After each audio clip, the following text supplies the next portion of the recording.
Барлықтарыңызға сәлем.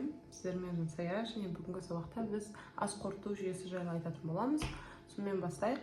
Ас қорыту жүйесі дегеніміз бұл тағамды қорытып, ағзаға қажетті қоректік заттарды сіңіретін мүшелер жүйесін атаймыз. Яғни бізде асқазан бұл тамақты қорытады, және тоқ ішекте, аш ішекте және басқа бір мүшелерде бізде бұл қоректік заттар ағзаға тарайды.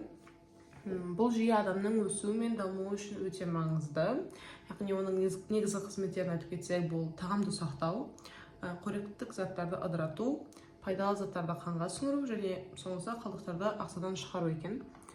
Бұл жалпы ас қорыту жүйесіне бізде ауыз қуысы, яғни ауыз қуысы жатады, кейін жұтқыншақ жатады екен, осы жерде орналасқан. Сонау ұзын бір өңеш жатады, кейін асқазан, сосын аш ішек пен тоқ ішек, сосын бауыр және соңғысы ұйқы безі жатады екен. Ең бірінші біз ауыз қуысы жайлы айтатын болсақ, ас қорыту жүйесі ауыз қуысынан басталады.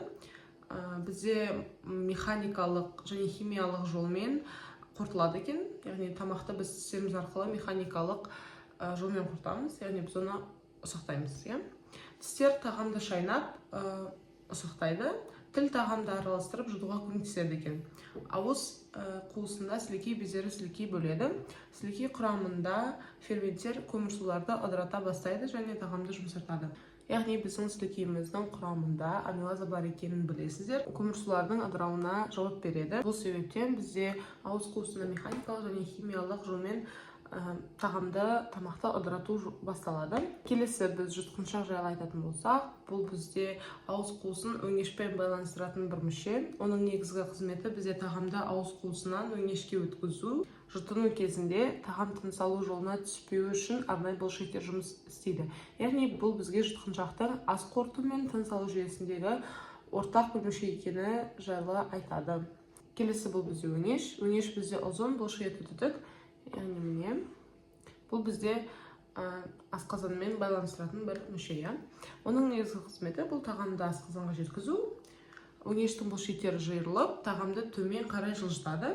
Бұл процесс перистальтика деп аталады екен. Келесі, ең басты мүше деп атасақ болады, бұл асқазан. Асқазан бізде тағамды уақытша жиналып, қорытылатын мүше.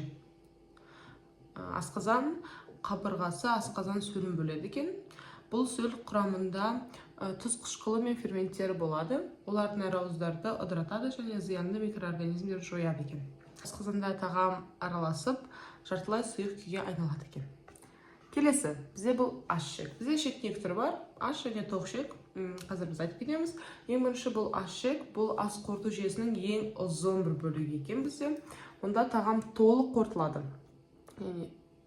Толық қорытылады. Аш ішекке бауырдан өт және ұйқы безінен ферменттер бөлінеді. Яғни мына жақтан бауырдан, мына жақтан ұйқы безінен бізде бір ферменттер бөлініп, тамақтың толықтай қорытуына өз үлестерін қосады екен. Бұл заттардың көмегімен майлар, нәруыздар және көмірсулар ыдырайды. Аш ішектің қабырғасында ұсақ бүрлер бар, олар қоректік заттарды қанға сіңіруіне көмектеседі. Келесі бұл тоқ ішек. Тоқ ішекте тағам қалдықтарынан су мен кейбір минералдар сіңіріледі. Яғни аш ішекте бізде пайдалы бір элементтер қанға сіңірілсе, тоқ ішекте су және минералдар. Мұнда пайдалы бактериялар тіршілік етеді екен. Олар кейбір дәрумендерді түзеді. Тағам қалдықтарынан ішке айналып, тік ішек арқылы сыртқа шығады екен. Келесі бұл бізде бауыр. Бауырда бізде ас жүйесіне кіреді. Яғни бауыр бұл адам ағзасындағы ең ірі без және өте маңызды бір мүше. Ол іш қуысының оң жағында көкектің астында орналасқан екен бізде. Бауырдың негізгі қызметтері. Ең біріншісі бұл өт бөлу. Бауыр бізде өт сұйықтығын түзеді. Бұл сұйықтық бізде майларды ұсақтап, олардың қорытылуын жеңілдетеді екен. Келесі бұл улы заттарды залалсыздандыру. Яғни бұл бауыр ағзаға түскен зиянды заттарды, яғни бір дәрілерді немесе алкогольді сүзеді. Яғни фильтр қызметін атқарады. Қоректік заттарды сақтау. Бауыр бізде глюкозаны, дәрумендерді және минералдарды жинақтайды екен. Және де бұл мүше бізде қан түзуге қатысады, яғни бауыр кейбір қан жошыларының түзілуіне көмектеседі, және бұл бізде зат алмасуды реттеуге қатысады, яғни нәруыз, май және көмірсу алмасуына қатысады екен.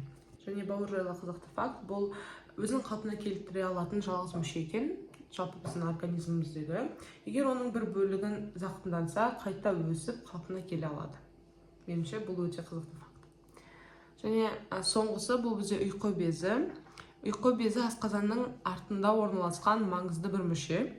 Ол ас қорыту жүйесіне және эндокриндік жүйеде үлкен рөл атқаратын бір орган. Оның негізгі қызметтері: ең алғашқы бұл ас қорыту ферменттерін бөлу. Яғни ұйқы безі бізден нәруыздарды, майларды және көмірсуларды ыдырататын ферменттерді бөледі. Бұл ферменттер аш жүйеге түседі. Жаңа біз айтып кеткендей, аш жүйеге бауырдан өт және ұйқы безден ферменттер түседі. Келесі бұл қандағы қант мөлшерін реттейді. Яғни ұйқы безінде инсулин және глюкагон гормондары бөлінеді. Инсулин қандағы қантты азайтады, ал глюкагон керісінше бұл көбейтеді екен. Оның ең басты бір маңызы бұл ұйқы безі дұрыс жұмыс істемесе, қант диабеті сияқты аурулар пайда болады. Сонымен біздің сабағымыз аяқталды. Соңына дейін қарағандарыңыз үшін рахмет. Сіздермен болған сіздердің жансая апайларыңыз. Сау болыңыздар.